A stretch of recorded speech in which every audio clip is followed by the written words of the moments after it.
राधे राधे दोस्तों। बहुत समय पहले की बात है। एक राज्य में एक राजा राज्य करता था। उसकी 12 पुत्रियां थीं। सभी बहुत सुंदर थीं।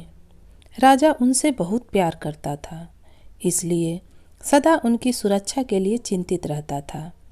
सभी राजकुमारियों का शयन कक्ष एक ही था, जिसमें 12 बिस्तर लगे हुए थे।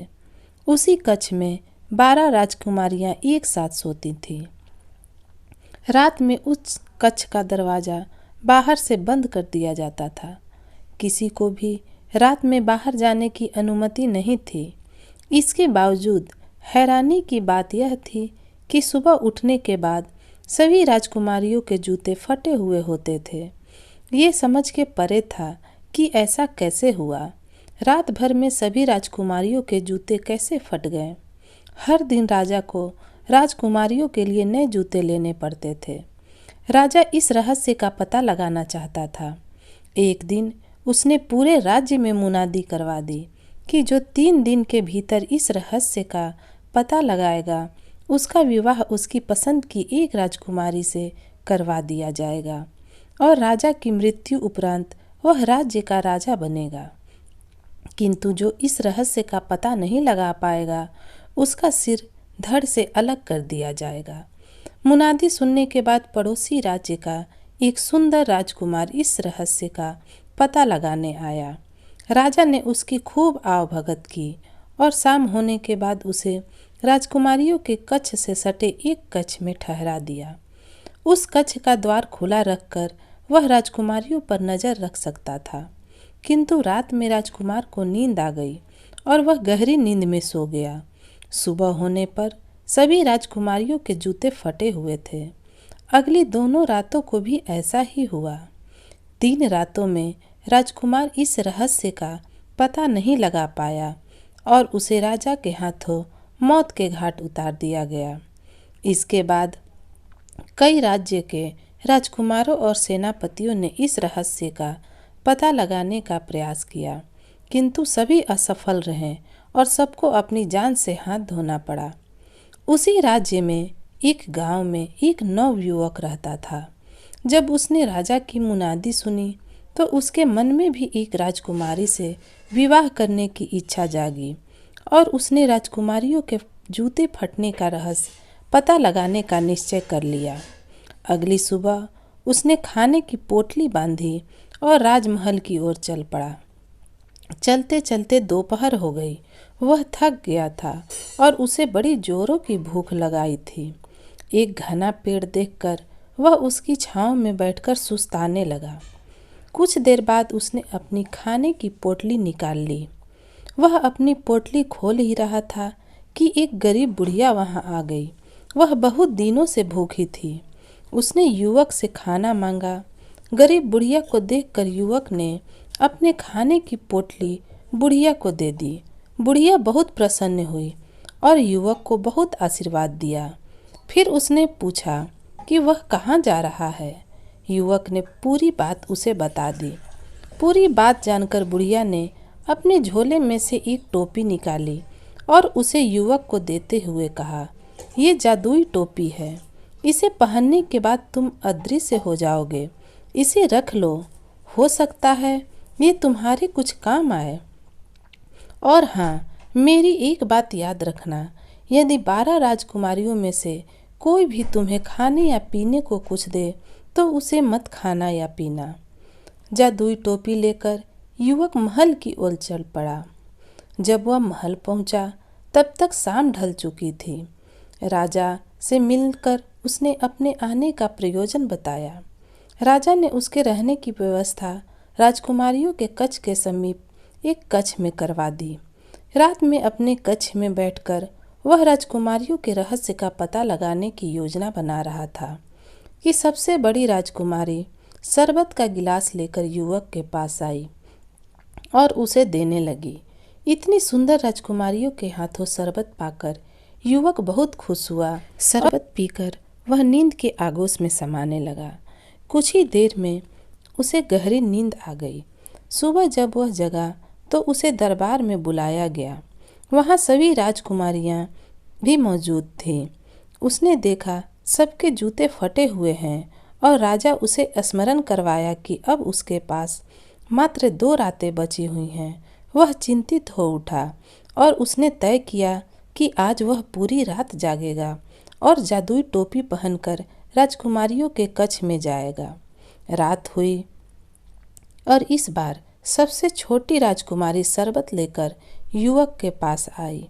इस बार भी युवक बुढ़िया की कही बात भूल गया। शरबत पीकर उसे फिर से नींद आने लगी और वो गहरी नींद में सो गया। सुबह उठने के बाद उसे अपनी गलती का एहसास हुआ। अब तीसरी और आखिरी रात बाकी थी। राजा ने फिर से राज दरबार में बुलाकर स्मरण करवाया कि आज रात उसे किसी भी हाल में राजकुमारियों के जूते के फटने का रहस्य पता लगाना है, अन्यथा उसकी मौत निश्चित है। उस रात युवक सावधान था। जब एक राजकुमारी शरबत लेकर उसके पास आई तो उसने शरबत अपने हाथों में ले लिया, किंतु राजकुमारी के जाने के बाद उसने पीने के बजाय फेंक दिया। इस बार वह सोया नहीं बल्कि जागता रहा। रात घिरने के बाद उसने बुढ़िया की दी हुई जादुई टोपी पहन ली। टोपी पहनने के साथ ही वह अदृश्य हो गया। अदृश्य अवस्था में वह राजकुमारियों के कक्ष के अंदर गया। अंदर जाके जो उसने देखा, उसकी आंखें फटी की फटी रह गईं। सभी 12 राजकुमारियां सुंदर कपड़ों और नए जूते में तैयार खड़ी थी। सबसे बड़ी राजकुमारी सबसे छोटी राजकुमारी से बोली, जाओ देखकर आओ कि वह युवक सो चुका है या नहीं। छोटी राजकुमारी कक्ष से बाहर निकली और युवक के कक्ष के बाहर दीवार से कान लगाकर खड़ी हो गई।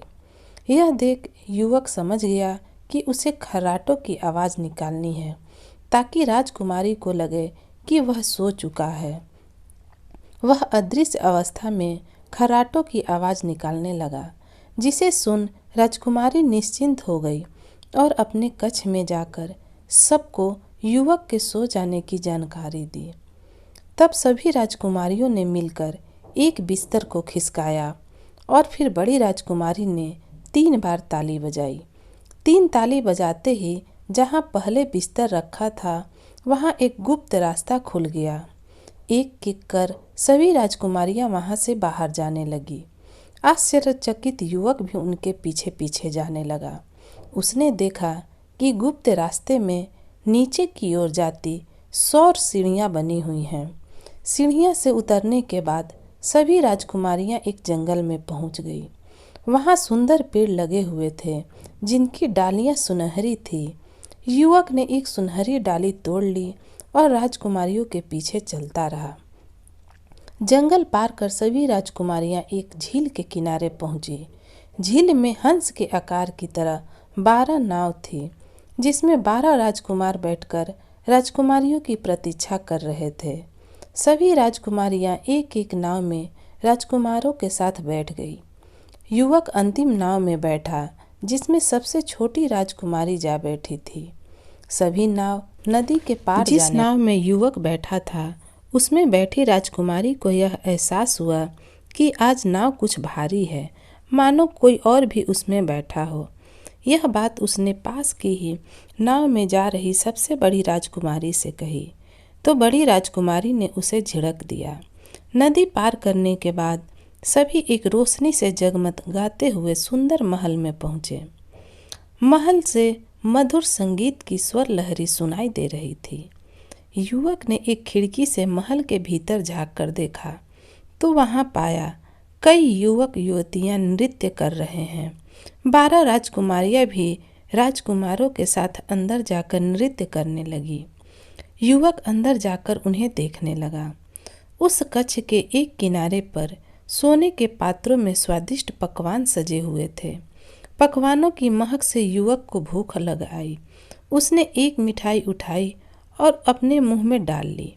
ऐसा करते हुए छोटी राजकुमारी ने फिर उसे देख लिया। वह डर गई। उसने फिर से बड़ी राजकुमारी को बताया कि मिठाई हवा में उड़कर अदृश्य हो रही है। बड़ी राजकुमारी हंस पड़ी और उसे सपने न देखने की सलाह दी। युवक ने टेबल पर पड़ी एक सोने की प्याली अपने पास रख ली। सभी राजकुमारियां रात भर नृत्य करती रहीं, जिसके कारण उनके जूते फट गए।